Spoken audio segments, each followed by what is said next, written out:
Salam yurttaşlar, mana bugün yine bir dana egesinden kapı olan birisi kepti mine çampanın. Xuda kalese xursand etip ýiberýämis, şonu hem yerlerini üzetip.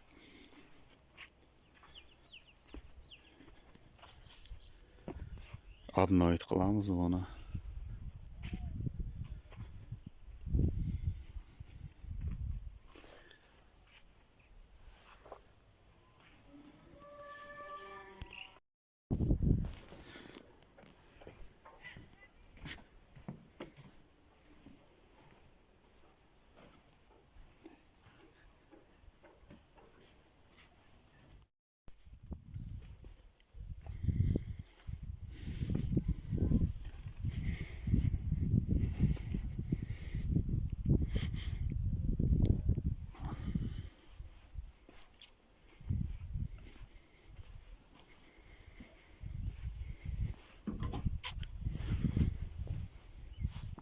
Traktörden dinamını koyamız endi hazır.